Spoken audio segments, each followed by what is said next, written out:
Assalamualaikum warahmatullahi wabarakatuh. Bismillahirrahmanirrahim.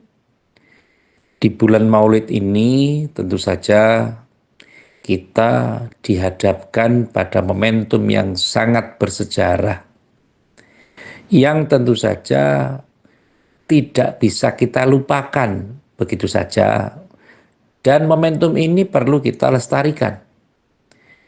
Peringatan lahirnya junjungan kita Kanjeng Nabi Agung Muhammad Shallallahu Alaihi Wasallam oleh para alim, para masyayikh kita itu dikondisikan dalam dua aspek. Yang pertama, pada saat Maulid itu artinya makan-makan. Muludan itu bisa berarti makan-makan. Yakni dikondisikan pada tanggal 12 Maulid atau 12 Rabiul Awal, di mana setelah kita baca Siduduror, riba atau al-barjanji, setelah khatam, di mana 12 malam atau 12 hari itu dikondisikan setelah khatam, kemudian kita memperingatinya dengan bersuka cita. Dan pada saatnya ada nasi yang dijadikan sebagai sarana atau makanan pokok yang dibagikan kepada jamaah. Sehingga pada tataran-tataran tertentu bahkan ada gunungan. Gunungan itu yang berupa nasi yang ketinggiannya itu memang diperkirakan sebagai ketinggian yang lebih daripada yang lain, yang itu dikondisikan untuk direbut. Dijadikan sebagai, setelah dibacakan doa, itu nasinya itu dibagikan. Kadang orang merasakan terus dirayah. Dirayah itu artinya ya untuk sarana supaya siapa cepat dia dapat. Ini membuktikan bahwa nasinya adalah menggunakan atau makanan pokok yang disajikan karena sudah diberi doa, maka tentu saja ini menjadi keberkahan yang tersendiri. Kanjeng Nabi Agung Muhammad Shallallahu Alaihi Wasallam, karena beliau lahir di hari Senin, maka sesungguhnya yang pertama kali mengadakan peringatan atau mengenang lahirnya ya Kanjeng Nabi sendiri. Karena Kanjeng Nabi itu dilahirkan di hari Senin, hijrahnya juga hari Senin, kemudian menerima wahyu menjadi kenabian juga hari Senin. Jadi intinya puasa hari Senin ini sunnah, karena Kanjeng Nabi juga mengkondisikan. Apakah setiap hari Senin Kanjeng Nabi puasa? Ya tentu ada kalanya Kanjeng Nabi tidak berpuasa. Maka kadang hari Senin itu sebutannya adalah puasa sunnah. Kemudian itu dikembangkan oleh para alim, para ulama, bahwa sesungguhnya berpuasa terhadap hari lahirnya sendiri itu tidak masalah. Karena Kanjeng Nabi juga berpuasa di hari Isnin atau di hari kelahiran beliau.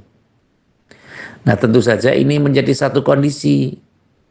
Mengapa pada tanggal 12 Maulid atau di hari Senin ini diperingati sebagai lahirnya Kanjeng Nabi? Karena Kanjeng Nabi juga mengkondisikan itu.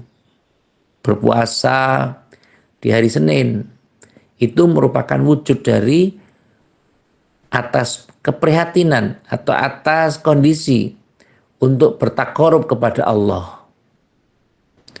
Pola-pola seperti ini harusnya dikembangkan oleh setiap orang, setiap pribadi, setiap individu. Perlu mengenang Kanjeng Nabi Agung Muhammad SAW. Tentu saja ini untuk khususnya untuk umat Islam. Apakah umat-umat lain tidak boleh? Ya monggo saja, silakan saja. Tidak ada pelarangan.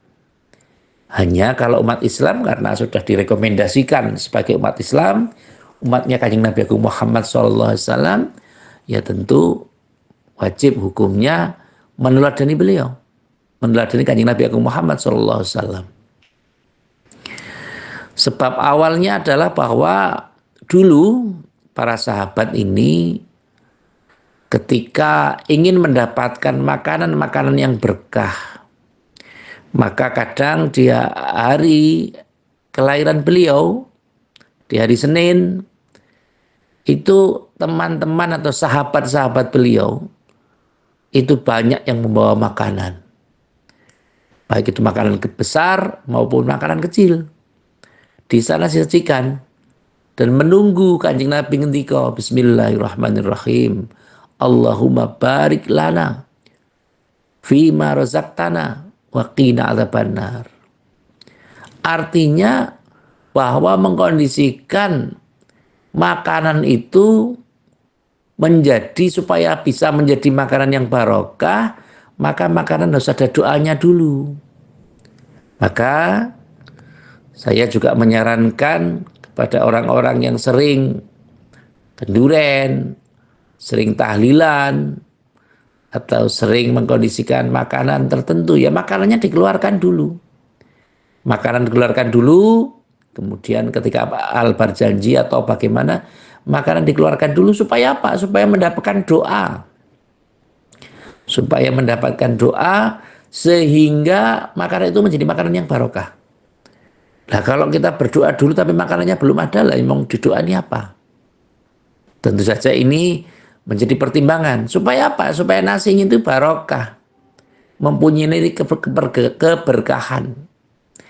Lah kalau dimakan sendiri maka tentu saja banyak orang-orang yang mungkin mempunyai anak yang kalau disuruh sholat agak susah, yang disuruh ngibadah agak susah, disuruh mencari ilmu juga wegah. Wegah itu tidak mau ya. Nah, mungkin dengan adanya orang tua yang bijak, orang tua yang sering ikut berdoa bersama, karena dalam hal ini mungkin ada yang tidak sepakat dengan kenduren, dengan tradisi-tradisi yang seperti apa, lah itu monggo saja. Tapi setidaknya orang tua perlu mungkin sambil masak supaya anaknya hatinya nggak keras, sering dibaca ya Latif, ya Latif, ya Latif, ya Latif, ya Latif. Berapa kali? Mungkin dibacakan 10.000 kali, 1.000 kali. Kemudian ditiupkan di makanan yang mau dimasak itu. Dengan demikian dihajatkan supaya anaknya dilunakkan hatinya, tidak keras. Mungkin anak kita menjabat satu kondisi tertentu, kemudian supaya mendapatkan kewibawaan dibacakan Asmaul Husna yang lain atau dibacakan Al-Fatihah atau beberapa hal. Nah waktu itu Kanjeng Nabi Agung Muhammad SAW mencontohkan bahwa sahabat itu menunggu Kanjeng Nabi untuk mendoakan. Lah kalau yang mendoakan sudah Kanjeng Nabi, itu sudah luar biasa. Maka itu dicontoh oleh para alim, para ulama yang tradisi Pancamakara yang ada di wilayah Sunan yang ada di Kediri itu, ya, dan Sunan Bonang, Sunan Derajat, dan Maulana Malik Ibrahim dan yang lainnya, sehingga mereka mengubah Pancamakara ini menjadi kenduren. Satu kondisi mengapa tidak mengubah namanya, tetapi cara-caranya yang tidak islami diubah menjadi cara-cara yang islami. Nah tentu saja ini menjadi perhatian kita. Kadang makanan-makanan yang diberikan doa, yang tentu saja doa yang baik-baik. Bahkan Masaru Emoto, orang Jepang yang tentu agamanya juga tidak muslim, itu juga memberikan penelitian the power of water. Bagaimana kekuatan air yang diberi doa itu akan lebih bermanfaat daripada air yang tidak diberikan doa. Kemampuan-kemampuan seperti ini kadang-kadang jarang diperhatikan. Orang-orang yang tidak tahu tentang ilmu asma, yang tidak tahu tentang jal-jalut, yang tidak tahu tentang hizib, yang tidak tahu tentang bagaimana cara mengasma sebuah benda, itu kadang-kadang merasa, wah ini syirik, ini tidak sesuai dengan sunnah. Apa masalahnya? Jadi kalau kita tidak mengerti ilmunya, ya jangan mengkritisi sesuatu lah. Kecuali kalau kita paham, oh hizib ini, hizib nasor nih seperti ini. Oh asma nih caranya seperti ini lah. Kalau dia bisa, ya tidak ada masalah. Tapi kalau tidak bisa, ya jangan mengomentari hal-hal itu. Kemudian dianggap sebagai sesuatu yang tidak benar. Nah inilah yang perlu kita perhatikan sama-sama. Mulutan yang pertama itu yang berupa makanan. Kemudian yang berupa ngaji itu biasanya adalah mau'idhah hasanah. Nasihat-nasihat yang baik. Kaitannya dengan apa? Ya kaitannya dengan tindak lampah atau perbuatan atau akhwalnya ulama atau kanjeng Nabi Muhammad SAW yang telah diterjemahkan oleh guru-guru dan kiai-kiai kita. Pendidikan, keilmuan para kiai kita itu harus bersanad. Tidak hanya sekedar nasab. Kalau nasab mungkin tidak semua Ba'alawi atau tidak semua menjadi habaib. Tetapi kalau secara kesanatan, keilmuan ya harus dipertanggungjawabkan. Kiai berguru pada kiainya, kiainya berguru pada kiainya lagi, kiainya berguru pada kiainya lagi sampai dengan sampai Khalifah 4, Sayyidina Abu Bakar, Sayyidina Umar, Sayyidina Utsman, dan Sayyidina Ali. Karena keempat-empat ini sudah jelas radhiyallahu ta'ala anhu. Allah ridho atas apa yang dikerjakannya. Sehingga proses inilah yang menjadi tolak ukur bagaimana perjuangan kita. Bagaimana kita menjadi umat pertengahan ini mestinya tidak memicu kepada pengkondisian untuk berbeda-beda. Nah, Al-Quran juga menjelaskan dan berpegang teguh pada tali agama Allah dan tidak bercerai-berai. Wa'tasimu bihablillahi jami'a wala tafarraqu. Ini membuktikan bahwa kita memang harus bersatu padu, beraturan, harus berkondisi. Maka berbahagialah kita menjadi ahlu sunnah wal jamaah yang setiap kali tidak bertentangan dengan pemerintah, tidak bertentangan dengan kebijakan-kebijakan yang memang secara aturan agama tidak diatur. Sehingga antara agama, negara itu ya berbeda. Mengapa Madinah itu tidak disebut sebagai negara Islam? Ya karena bernegara itu secara aturannya bukan sesuatu yang wajib. Yang wajib adalah beragama. Nah, bernegara adalah untuk mengikat rakyat, kependudukan, supaya mereka mendapatkan identitas. Oh ini warga negara Indonesia, oh ini warga negara Jepang, oh ini warga negara Korea misalnya. Ada sebuah perbedaan. Beda antara negara dan agama tentu ada perbedaan. Dan aturannya pun berbeda. Kalau undang-undang itu ditetapkan untuk kehidupan bernegara, berbangsa. Nah, ketika agama itu untuk mensikapi kehidupan kita dalam waktu sehari-hari. Karena akan berbeda, misalnya tolong menolong dalam kebaikan, orang yang punya kesulitan dimudahkan. Itu secara agama boleh dan baik. Wa ta'awun 'alal birri wat taqwa, saling tolong menolong dalam kebaikan. Kalau ada teman yang susah, yang berkesulitan maka dibantu, itu baik. Tapi kalau sudah merembet ke urusan negara itu repot. Mungkin orang menolong orang, wah ini gimana, ada maksud apa ini? Mungkin dianggap gratifikasi, mungkin dianggap nepotisme, mungkin dianggap memanfaatkan fasilitas negara yang mungkin panjenengan semua sudah pirsa sendiri bagaimana pemberitaan-pemberitaan yang berseliweran pada saat ini dan sekarang.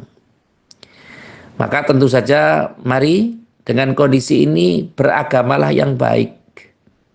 Dan tentu saja orang-orang juga harus fleksibel bekerja sama dengan siapapun, stakeholder. Karena kalau kiai berkumpul dengan kiai untuk membangun masjid, membangun musola, membangun tempat ibadah akan sulit tercapai. Karena Pak Kiai, ulama kita hanya mengkondisikan untuk berdoa supaya dimudahkan. Nah, jalan mudahnya apa? Ya tentu harus bergandengan dengan pengusaha. Pengusaha yang memberikan dananya. Kalau hanya pengusaha saja ya tidak cukup, maka harus ada tukangnya. Orang harus ada pekerjanya, orang yang mengerjakan bangunan itu. Maka harus ada koordinasi. Maka tentu saja harusnya kita saat ini, karena sudah di era yang digital seperti ini, di era berkemajuan global seperti ini, kita harus memposisikan sesuai dengan bidang kita masing-masing.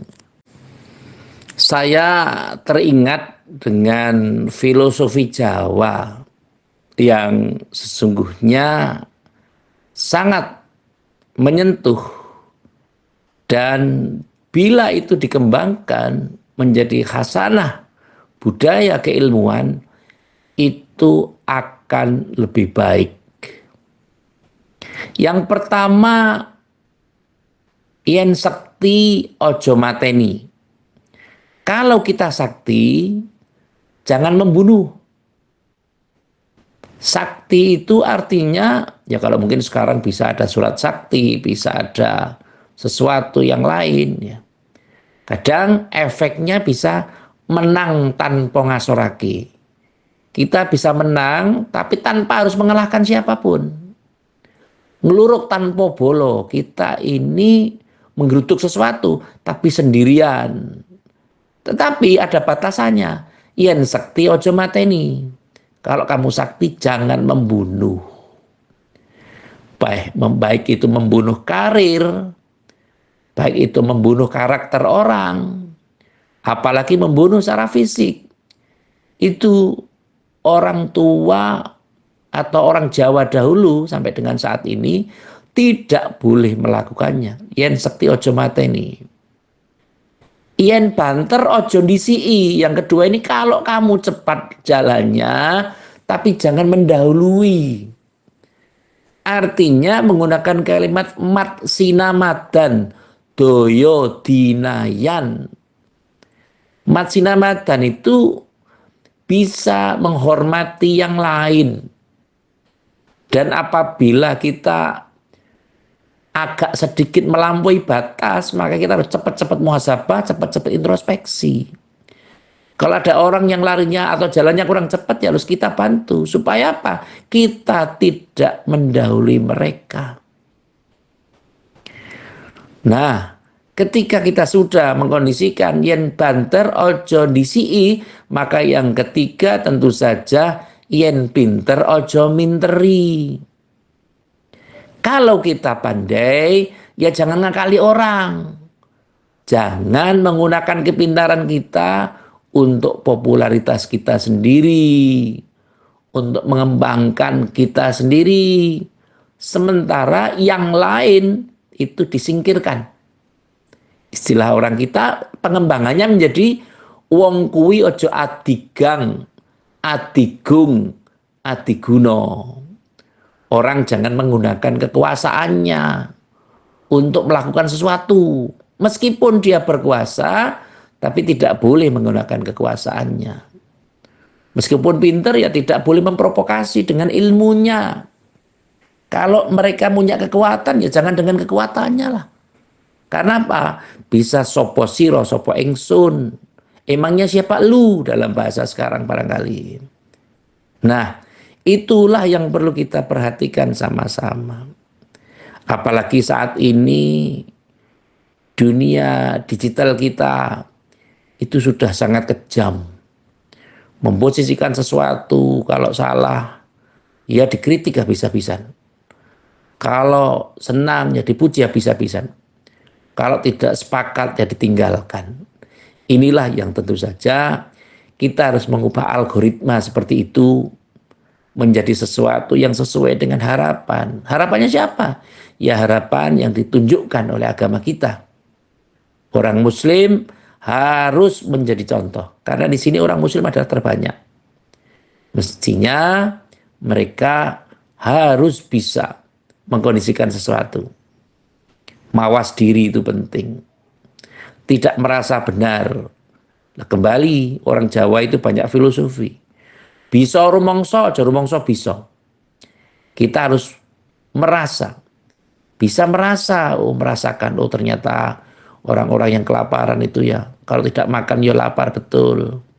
Ternyata kalau orang yang tidak pendidikan itu ya repot. Di mana-mana repot. Sekarang apa-apa sudah eranya, sudah era saintifik, pendekatan ilmu pengetahuan. Jadi kita memerlukan ilmu pengetahuan. Sehingga dalam hal ini, mari kita orang Jawa ini, Jawane digawa, Arabe digarap. Kita berbahasa Jawa, orang Jawa, ya kita tidak boleh meninggalkan budaya Jawanya. Budaya sopan santun, unggah-ungguh, syukur dalam sebuah tataran pemerintahan atau di institusi pendidikan ada satu hari yang menggunakan bahasa daerah, menggunakan bahasa Jawa. Karena sekarang ini dituntut selain pendidikan tentang bagaimana ideologi bangsa, bagaimana pendidikan ilmu pengetahuan sosial, ilmu pengetahuan alam, itu mereka juga harus dididik dengan pemahaman tentang pendidikan berkarakter. Jadi mereka harus punya karakter yang jelas. Semoga dengan adanya karakter yang jelas ini, kita bisa bersinergi dengan siapapun. Jadi terutama yang ingin membangun. Membangun itu harus diawali dari bawah. Kalau membersihkan itu diawali dari atas. Karena kalau membersihkan dari bawah nanti nggak bersih-bersih. Kalau bangun fondasinya harus kuat dulu. Kita bagaimana menguatkan fondasi. Bagaimana kita bekerja sama dengan agnia, dengan pengusaha. Jangan kalau misalnya kita kiai atau ulama atau mubalik, kita hanya menyerukan saja. Harus ada kerjasama, sinergi. Tapi tidak boleh tebang pilih. Mana yang kita sukai kita bawa, yang tidak disukai kita buang. Tidak boleh demikian. Masing-masing mempunyai kemampuan, potensi sendiri-sendiri. Dalam bahasa Jawa disebut sak tundo, sak bilik-bilik.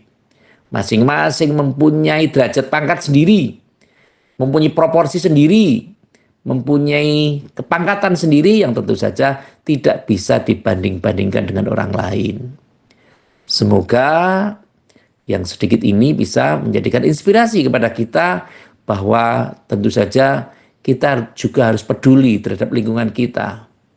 Karena kalau kita tidak peduli dengan lingkungan kita, kita membuang budaya lokal kita, maka tentu saja kita akan menjadi tamu di rumah sendiri. Yang terakhir seperti biasa, mari kita saling mendoakan. Semoga permasalahan-permasalahan yang rumit yang ada pada kita, Allah segera selesaikan. Kalau ada anak, istri, kerabat, atau anggota keluarga kita, mungkin sedang sakit, atau mungkin keras hatinya, atau hal lain. Tentu saja dalam hal ini semoga Allah Subhanahu wa taala memberikan solusi. Dan apabila ada yang sakit, semoga Allah segera menyehatkan. Amin, Allahumma amin. Terima kasih kepada semua pihak yang telah membantu terselenggaranya acara ini. Semoga acara ini bisa memberikan kemanfaatan kepada kita semua. Sekali lagi terima kasih atas segala perhatian. Dan mohon maaf atas segala kekurangan. Saya akhiri. Wallahul muwafiq ila aqwamit thoriq. Wassalamualaikum warahmatullahi wabarakatuh.